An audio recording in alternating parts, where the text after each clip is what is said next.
This is the first episode in a multi-part series covering our 2-week holiday. The first 10 days were spent in Bahia Dorada, a 10-minute drive just west of Estepona.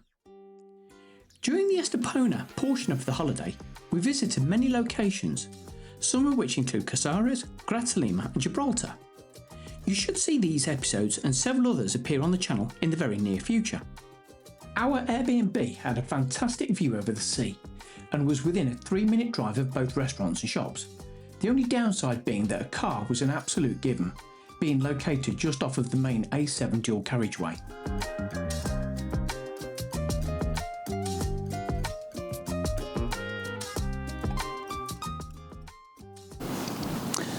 So it's day one. We've been here not quite 24 hours yet. We had a delightful view when we opened the curtains first thing this morning, so it was dark when we arrived last night. Been a walk this morning up to Casares, or almost that far, so 3 miles, something like that, 5 kilometres I guess. Done about 300 odd metres in the sea, a cold water swim. It's a little bit fresh, but yeah, it's November, what more can you expect? And this evening we've just been a walk the opposite direction down towards Estepona. So we're doing a recce. It's just a lovely nice evening to sort of settle in and get our bearings of what the place looks like.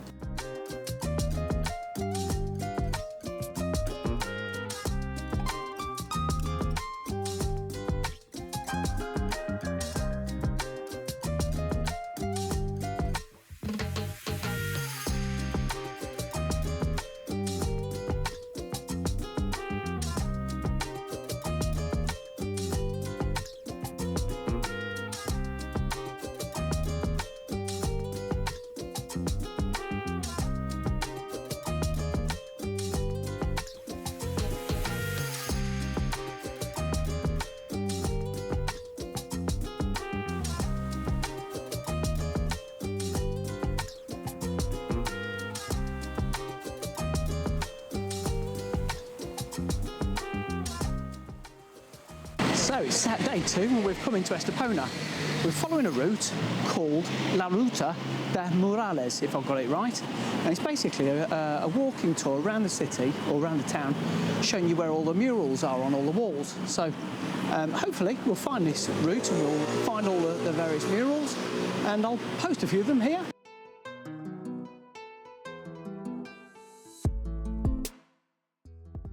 To see that they actually take so much pride in their city. Anywhere else, concrete tower blocks would really be a bit of an eyesore, but they're actually celebrated here.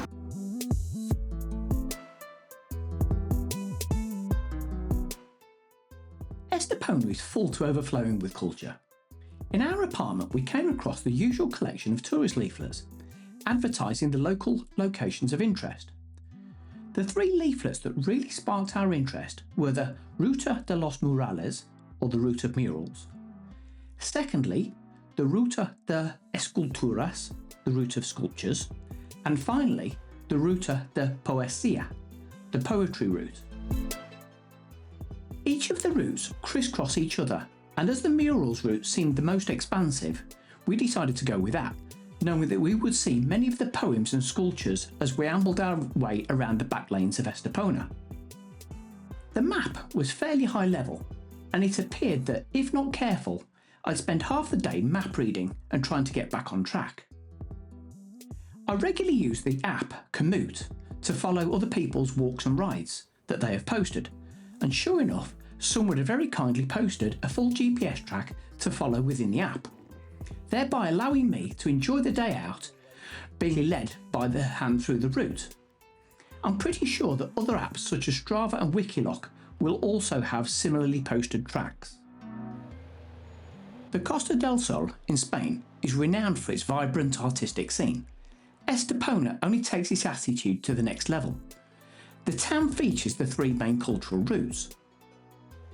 The Ruta de los Murales features over 80 stunning murals that transform the town into an open-air gallery, showcasing various artistic styles and themes. Additionally, the city offers a poetry route, where verses are displayed on walls, enhancing the cultural experience alongside beautiful sculptures scattered throughout the charming streets. Each of the 3 routes offers a different path around the town, showcasing the differing artistic mediums. The Ruta de los Murales showcases over 80 pieces of art painted onto a variety of buildings spread throughout the town. Few different artists were involved in the creation of the pieces. One interesting fact is that the piece called Fishing Day is one of the largest murals in Spain. The Ruta de las Esculturas presents a series of sculptures made of materials such as metal and stone, dotted throughout the town's public places with the intention of bringing art into people's everyday lives.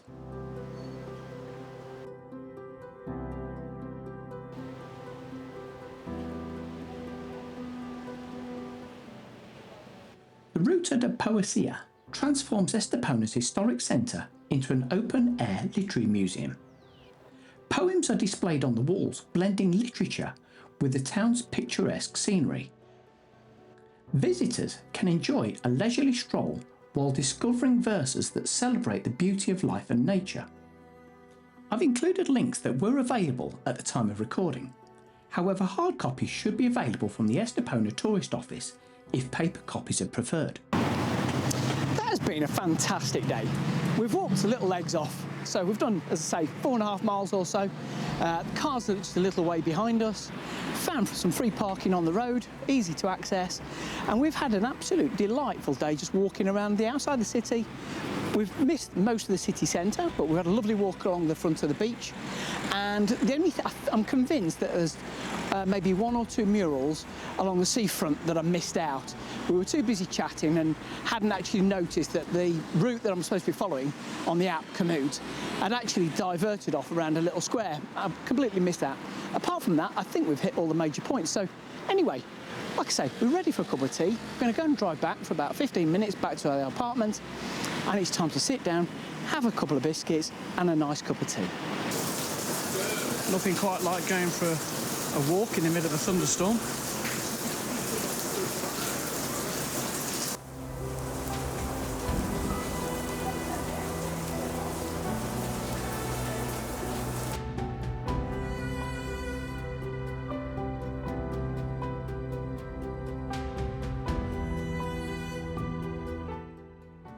I think we've somehow managed to stumble along what's got to be some of the old town.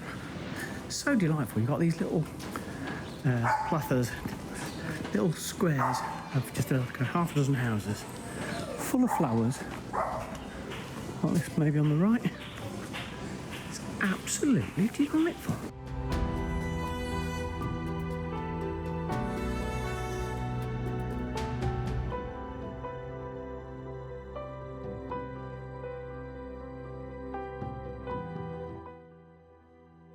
We've just come down. We're going to go into the castle, but the guys just warned us that they're closing until 2 o'clock.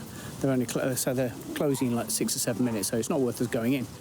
If we get a chance, we'll come back, but if you do get the opportunity, for the sake of €1.50 each, it looks like it's good value for money.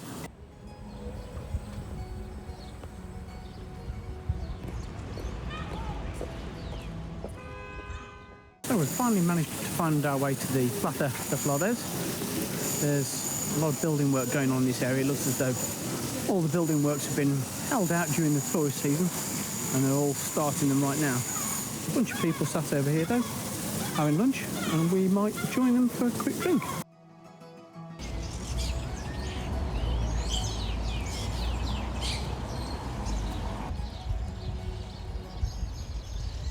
So after 2 days of lovely weather, it's going to spoil now. For the next 5-6 days we're looking at, there's going to be rain every day. Allegedly there's a Spanish named storm by their meteorological. So we're looking at, it's going to be raining more often than not. So basically today is the last day where it's not absolutely hammering it down. So we're doing our best. It's spitting, people have got umbrellas up. But yeah, we're hardy Brits, we're not going to let that defeat us. So apparently the theme is that the street all has the same colour pots. So Calle Serena has got all the blue pots. Light blue and dark blue. Clearly somebody missed getting the memo. So this is quite clearly part of the route of poems. So the Pasaje de Maruja Mayo is one of the iconic streets that supposedly on this little walking tour have these picturesque little cahiers with all of their little flower pots. We'd had a good run for a few days, and we knew well in advance that this particular named storm was due to hit us and stick around for several days. The Airbnb was a lovely property, however sitting around killing time on the internet or reading books can still get a little frustrating when you're on holiday with an itinerary of places to go and see. The one benefit that this location did give us was that there was a Mercadona supermarket and several restaurants only a few minutes drive away. And this is the Torre del Reloj, the clock tower. This street hasn't even got two pots the same colour blue. That would really do my OCD in. The Spanish costas are full of vibrant life during the summer. The downside though is that you have to compete with the crowds for restaurants, and the temperatures can be a little bit too hot depending on how tolerant you are as the thermostat breaks through the 30 degrees barrier and beyond. Coming away in November has both benefits and potential downsides. On the plus side, the sea is still warm enough to swim in, having had a full summer of the Mediterranean sun beating down upon it. You can amble round the streets unencumbered by the crowds you expect to see in peak season. On-street parking is available, and the vibe is a little less hectic. You can see why so many people retire here from Northern Europe.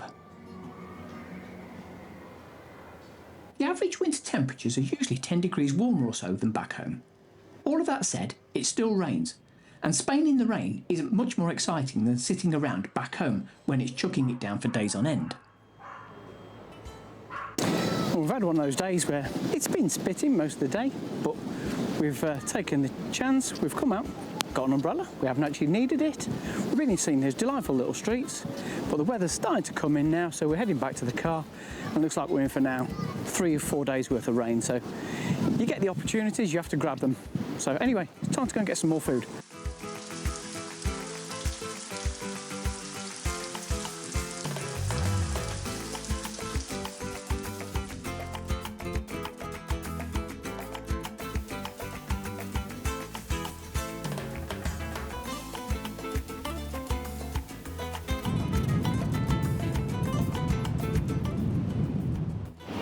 So today we've come up and we're on top of the Mirador on the Sky Bar, overlooking Estepona.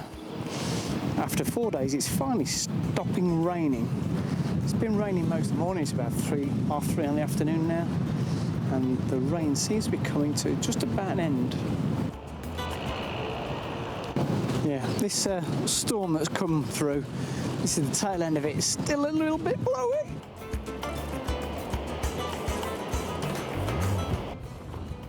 The terrible weather really cost us, and there were so many more places we'd like to have found time to visit. If you've got any suggestions, please drop your thoughts in the comments below.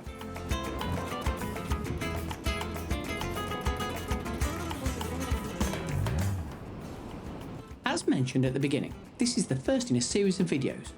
We hope you've enjoyed travelling with us. If so, a like and subscribe would be really appreciated. Don't forget to check out the other episodes in this series covering locations such as Gibraltar, Casares, Olvera, Grazalema and so much more. In the meantime, hasta luego.